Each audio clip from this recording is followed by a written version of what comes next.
आदाब, खुश आमदीद। न्यूज़ 18 उर्दू के पॉडकास्ट में आपका इस्तकबाल करती हूँ। मैं आपकी होस्ट रेशमा आफ्ताब। आज हम बात करेंगे 2024 लोकसभा इंतखाबात या आम इंतखाबात में दो बड़े इत्तेहाद में हुई या हो रही सीटों की तकसीम की। इस अलायंस में किस पार्टी को कितनी सीटें मिली या मिलने के इम्कान हैं, क्योंकि इत्तेहाद में बड़ी पार्टियों के साथ साथ गुमनाम और छोटी पार्टियां भी शामिल हैं। बड़ी पार्टियों के साथ साथ इस आम इंतखाबात में कैसा रहेगा छोटी पार्टियों के साथ तालमेल। बीजेपी की क़यादत वाली एनडीए में कुनबे में इजाफे के साथ अब इसमें कुल 38 पार्टियां हैं जो साथ हैं, जिसमें एनसीपी और शिवसेना के एक ग्रुप के साथ एलजेपी के दोनों ग्रुप भी शामिल हैं। इसके अलावा हाल ही में बिहार में आए सियासी तूफान के बाद अब फिर से जेडीयू भी एनडीए का हिस्सा बन गई है। एनडीए में सीटों की तकसीम की अगर बात करें तो पीएम मोदी बीजेपी की 370 सीटों की जीत के दावे और एनडीए की 400 सीटों की जीत के दावे पहले ही कर चुके हैं। इसका मतलब ये है कि बीजेपी लोकसभा की 543 सीटों में से सबसे ज्यादा सीटों पर खुद इंतखाब लड़ने की तैयारी में है और बाकी बची सीटों की ही तकसीम अलायंस की पार्टियों के दरमियान होनी है।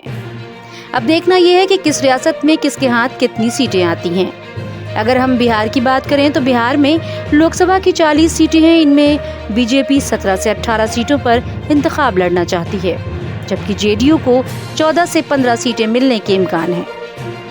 बिहार से बीजेपी के फिलहाल 17 और जेडीयू के 16 एमपी हैं। वहीं एलजेपी के दोनों ग्रुप के पास भी 6 एमपीज हैं और इसी हिसाब से दोनों को सीट मिल सकती है। हिंदुस्तानी अवाम मोर्चा और उपेंद्र कुशवाहा की पार्टी को भी 3 से 4 सीटें मिलने का इम्कान है। यूपी में आरएलडी से भी सीटों की तकसीम पर बातचीत जारी है और अब देखना ये है कि कितनी सीटों पर इत्तेफाक होता है। वहीं अनुप्रिया पटेल की क़यादत वाली अपना दल की जानिब से 10 से 12 सीटों का बीजेपी से मुतालबा किया गया है। 2019 के लोकसभा इंतखाब में बीजेपी ने यूपी की 80 में से 78 सीटों पर इंतखाब लड़ा था, जिसमें से उसे 62 सीटों पर फतह हासिल हुई थी और अपना दल को 2 सीटें मिली थी जो उसने जीत ली थी। इस बार यूपी में 2 पार्टियां और एनडीए में शामिल हो गई हैं। ऐसे में बीजेपी की हिस्से वाली सीटों में कमी होना तय है। माहिरीन के मुताबिक तो बीजेपी यूपी में अपना सीट तकसीम का फार्मूला तय कर चुकी है और जल्द ही इस फार्मूले की बुनियाद पर सीटों की तकसीम का ऐलान हो सकता है।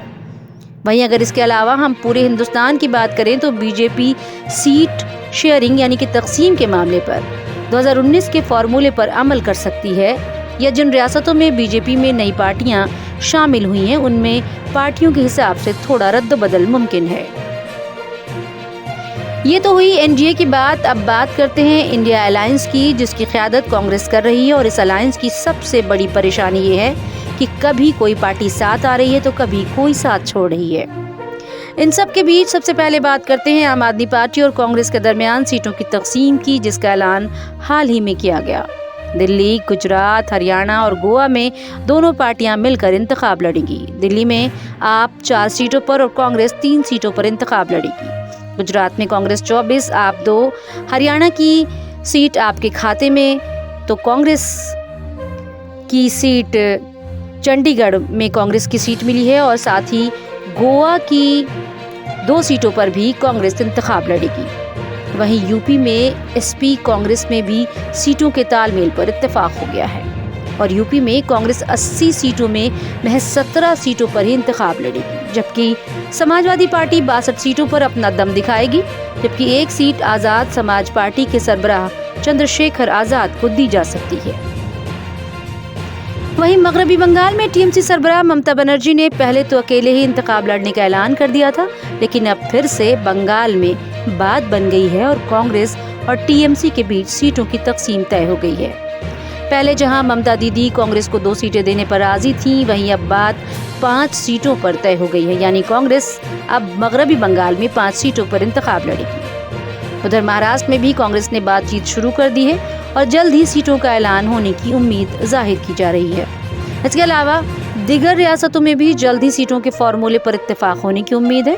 اور یہ آنے والا وقت بتائے گا کہ انڈی الائنس کیسے سیٹ تقسیم کے فارمولے پر عمل کرتی ہے اور عام انتخابات میں پھر سے واپسی کے دعوے پر کتنی کھری اترتی ہے، یا پھر بی جے پی کا دعویٰ صحیح ثابت ہوتا ہے۔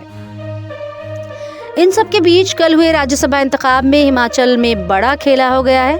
کانگریس کے ارکان کی کراس ووٹنگ کے سبب سیاسی پارا ہائی ہو چکا ہے اور اب کانگریس کا اقتدار خطرے میں نظر آ رہا ہے۔ جی ہاں، آپ ہمارا اشارہ سمجھ گئے ہوں گے۔